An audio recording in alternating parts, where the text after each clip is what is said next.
Howdy friends, I'm back with another video. This video is about whether you can make a classic Stingray sound for a lot less money than it costs you to buy a classic Stingray, and the answer is definitively yes. Let me show you.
Hopefully that segment showed you that we can get the right sound and that we can get it for a lot less money than you think. I guess the next question is, how did we get here?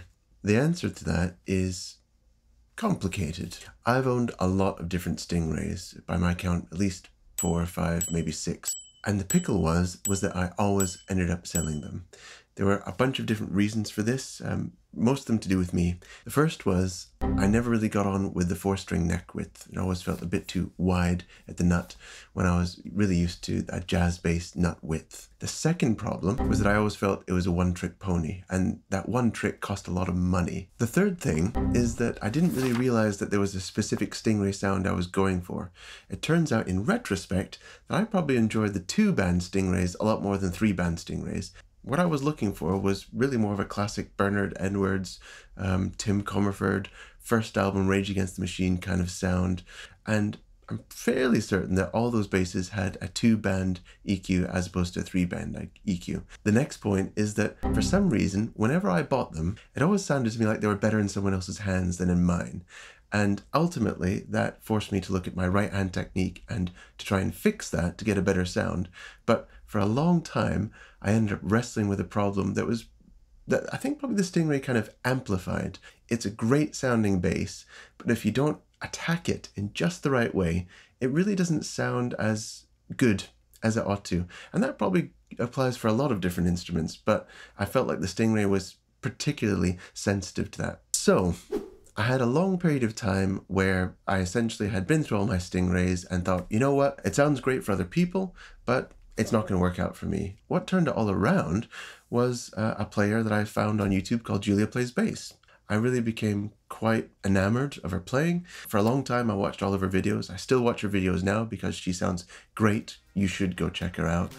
But the long and the short of it was that she was such a fabulous player that I sort of had another look at Stingrays, and I realized that what she was playing was the most basic instrument in the entire range, SuperFunkyPete Ray4. They have a whole range of very confusingly named basses, but the one that she was playing was the bottom of the range, and it turned out it had a jazz width nut. It was a really cheap instrument to be able to obtain and play around with, and so I ended up going onto the Thomann website, ordering one, and playing it and loving it, really. I think I ended up living with it for about a year, just playing it as it was stock. I think I might have tinkered around a bit with the tuners after a while because they felt a bit cheap and I wanted to have a better set of tuners on there. But I lived with it for a long time and I was very happy. And then I realized that I could probably upgrade it and try and come up with an instrument that sounded a lot like a classic Stingray but cost a lot less money. And since I was pretty much invested in the instrument by this point anyway, I thought, why not? I'm not going to sell it. I decided to put a little bit more into it. I got hold of an Aguilar Musicman pickup. I got hold of a John East MMSR 2-band, which is, in my opinion, I think the perfect preamp for this. By the way, if you're going to do your own research on this, go and look at the Lobster videos on this topic. I'll put a link down below. Lobster did a great bunch of videos on different pickup and preamp combinations. I don't think he ended up doing the combination that's in my bass, but it's certainly watching his videos gave me the confidence to go ahead and modify my own instrument in order to try and get as close to the classic Stingray sound as possible. The first step that I did was I installed the pickup, I installed the preamp, everything sounded great. However, the problem that I had was that I was suddenly picking up a lot of hum, and my particular studio room is quite bad for hum. And I ended up in an email conversation with John East, who was absolutely fantastic. And it turned out that I probably needed to ground each of the pickup lugs to each other. And I also needed to shield the cavity better. Once I did that, the instrument was much less noisy and I didn't have as much problem with the lighting in my room causing hum or noise. So I was a lot happier. As a final move, I'm sorry to say, a vanity move, I decided that the bridge on the Ray4 is kind of ugly, and I want to, again, sort of make it a step closer to the classic Stingray 4 instrument. I found that Musicman did a set of mutes that are intended for retrofitting their earlier instruments, but I figured out that if I could measure it out and get it in just the right spot and drill it in and fit it, which is what I did, then I could put a set of mutes on the instrument to kind of get the look just right. And you can see that it kind of finishes off the look. It really does look like a classic Stingray.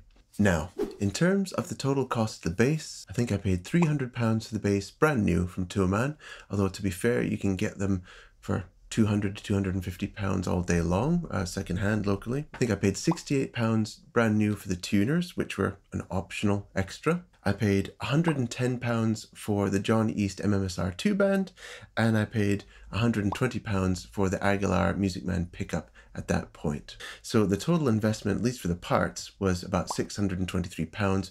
Obviously there's a little bit of extra time, love and labor put on that too, but you know, you could easily do this for less than what I did it if you cut out the tuners, if you cut out the mute. If you end up going for one of the other Sterling by Musicman, Sterling Stingrays, that's really confusingly named, you can get a very similar sound for probably about £700, something like that, but you will have to live with the neck not being a jazz width, and that was a deal killer for me. I had to have a jazz width neck. If you're going to go right up to buying an actual classic Stingray 2-band EQ, either an original or a re-release, it looks to me like around about £1,600 to about £2,500. But yeah, I'm really happy with what I've achieved. I love the sound of the instrument. I'm inspired to play it. It sounds just like a classic Stingray, and I feel happy that I can do it for a lot less money than what it would cost me to buy one. Hope you guys enjoyed the video. Look forward to seeing you guys next time. Bye for now.